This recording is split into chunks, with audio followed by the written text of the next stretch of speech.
Hey everybody, Rich Stitzel here. I wanted to show you an exercise today that's really cool. It's the 5 to 4 polymetric relationship with a moving pulse. The moving pulse is in the foot and the groupings of 5s are in the hands. I'm going to demonstrate that for you real quick. It's a fun exercise. It feels really weird and feels very interesting to do. And once you get the hang of it, it really will kind of open up the way you think about rhythm and time. I'm in my studio. It is a disaster right now.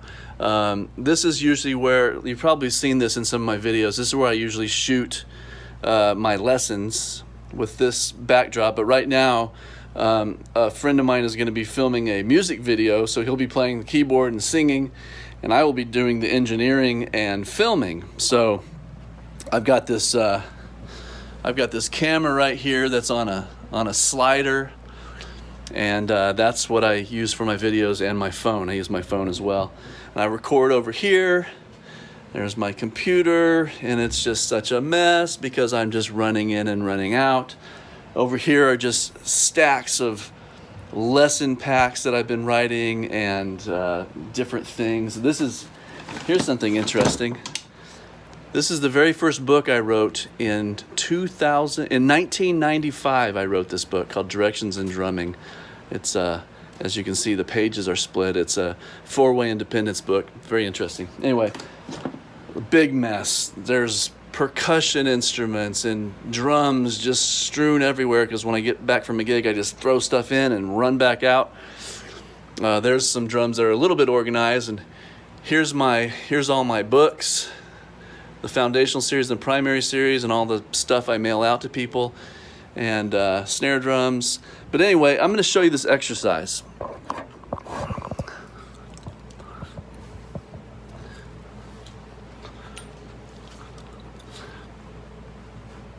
So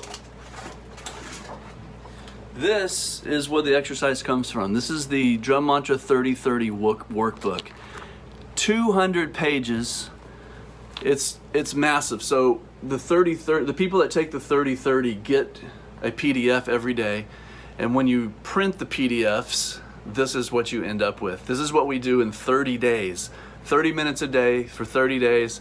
You've worked through all of this material. It's crazy. But what we're going to look at is day 25, lesson 2. I hope that's not backwards. It looks backwards to me, but man, I hope it's not backwards. But what we're doing is we're in 5/4 time. So instead of counting to 4, we're going to count to 5. 1, 2, 3, 4, 5. 1, 2, 3, 4, 5, 1. So there are 4 quarter notes in 5/4 time. 1, 2, 3, 4, 5. 1, 2, 3, 4, 5. But I'm going to accent every 5th, 16th note with my hands. 1, 2, 3, 4, 5. 1, 2, 3, 4, 5. 1, 2, 3, 4, 5. 1, 2, 3, 4, 5. And you notice that the accent, because it's an odd number of groupings of notes, the accent moves from the right hand to the left hand. 1, 2, 3, 4, 5. Left, 2, 3, 4, 5. Right, left. 1, 2, 3, 4, 5. 1, 2, 3, 4, 5. 1, 2, 3, 4, 5. 1, 2, 3, 4, 5. Now it's one thing to count to 5, but we want to keep this in 16th notes with the main pulse as 5 quarter notes. So we're going to have to count 1 E and A while we accent every 5th note. It sounds like this. 1 E and A, 2 E and A, 3 E and A, 4 E and A, 5 E and A. 1 E and A, 2 E and A, 3 E and A, 4 E and A, 5 E and A. 1, 2 E, 3 and 4, 5. If I play quarter notes, it'll help delineate the time a little bit better. 1, 2, 3, 4, 5. 1 E and A, 2 E and A, 3 E and A, 4 E and A, 5 E and A.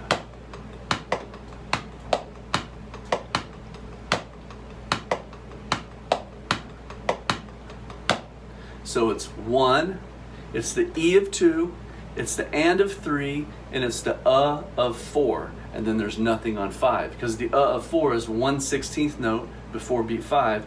So to finish out that 5-note grouping, beat 5 has nothing. 1 E and A, 2 E and A, 3 E and A, 4 E and A, 5 E and A.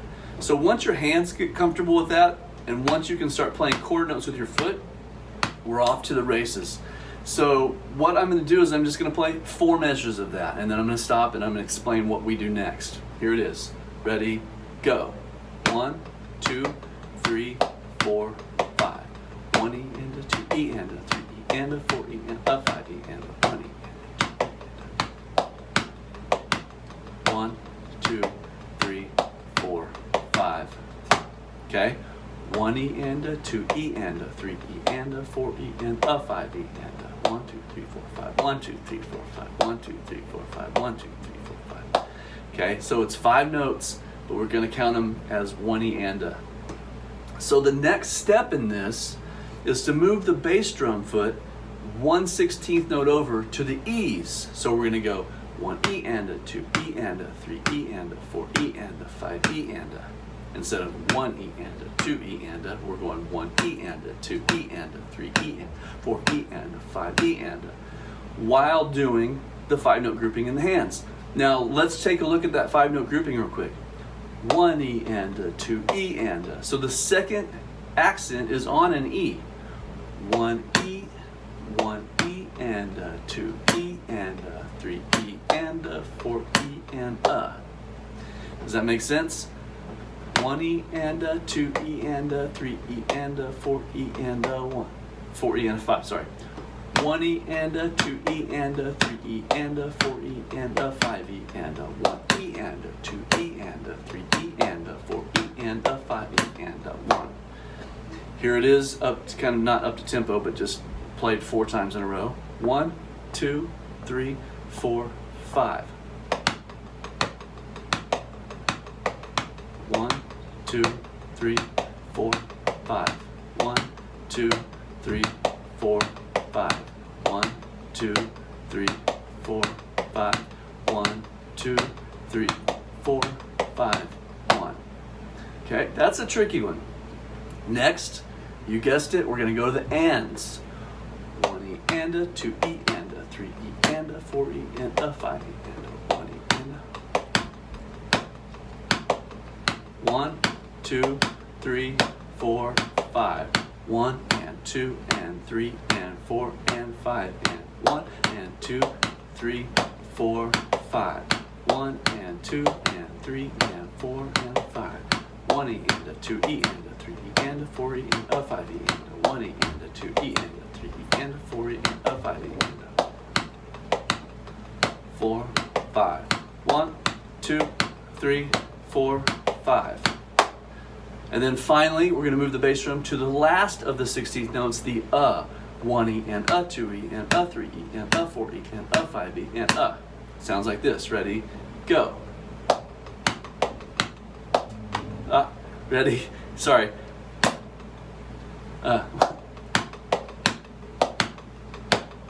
1, 2, 3. I haven't done this counting out loud lately. 1, 2, 3, 4. 1, 2, 3, 4, 5. 1, 2, 3, 4, 5. 1, 2, 3, 4, 5. 1, 2, 3, 4, 5. All right, so the whole system, the whole process of this particular piece of the Drum Mantra 30-30, which is, it's exercise 2 on day 25, it goes like this. We're going to play each one 4 times. If you can do it, join along with me. Here it goes. Ready? Go.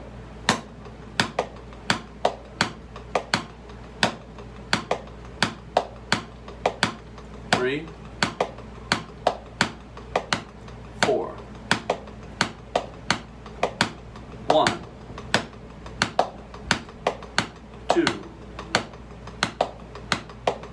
3, 4, 5,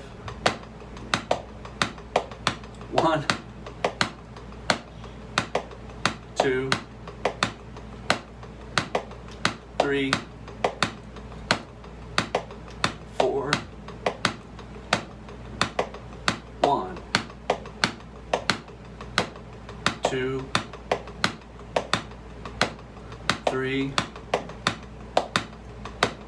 4,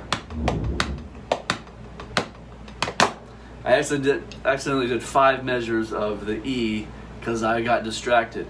And that is a major part of the Drum Mantra 30-30 is, yes, it's about coordination. Yes, it's about polymetric relationships and odd time signatures and phrasing and all that stuff. But really, what's even more important than the drummy stuff of this is learning how to concentrate, learning how to focus, learning how to be present with what's going on. Because when we're doing these exercises in the course, we're doing them for an extended amount of time. And I'm talking like, some of these exercises are 6 minutes long, some of the exercises are 12 minutes long, and there are even a couple exercises that are 33 minutes long without stopping.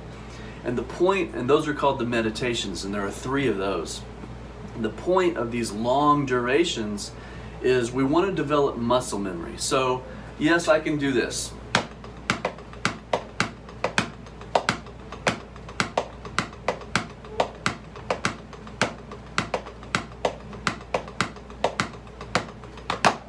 I can go through the cycle once through and hey, that sounded pretty good. But do I have it? I don't know. I would say no because of the mistakes that I made when I was just explaining it to you.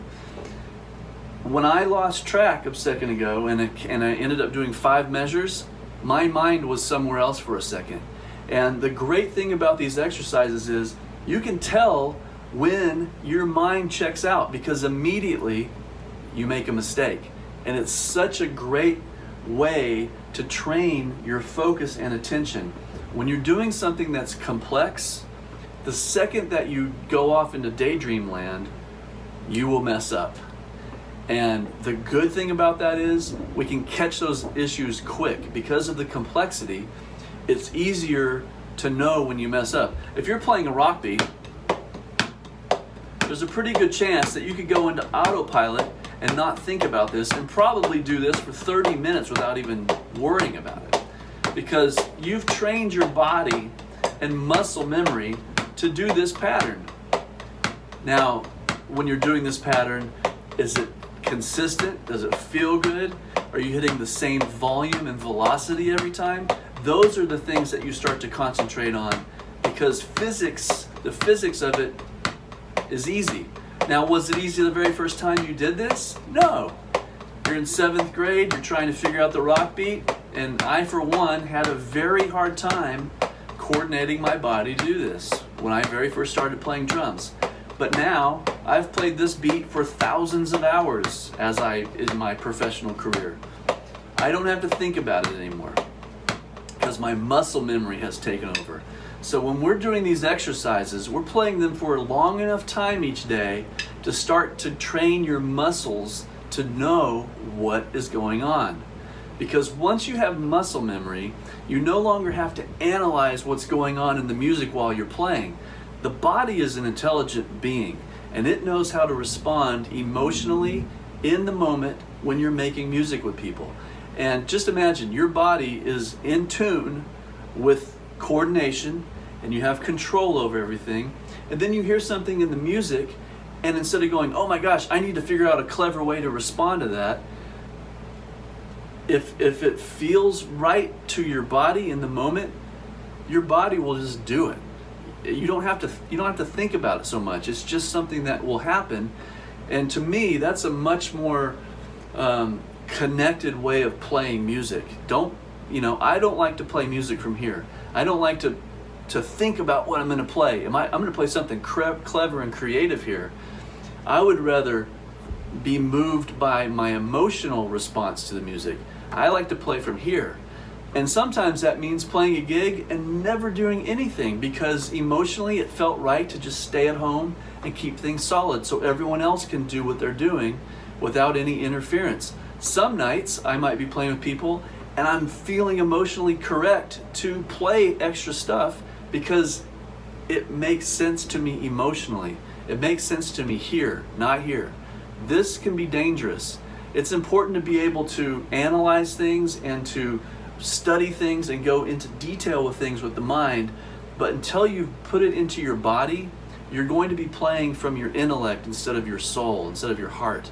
So that's the whole point of the 30-30, is to train our bodies to be able to do things in a musical situation that are appropriate as music, as art, instead of as math and science. Math and science and art have to marry, they have to merge to make a musician who is pleasing to listen to, who is able to move people when they're playing. That is the point. That is the whole mission of the drum mantra stuff. So if you can remember what I just said, 5-note groupings over quarter note pulse, E's, ands, and uhs. Give that a try. Really sit down and try it. And I'd love to know how that goes for you. Happy practicing. I wish you all the best.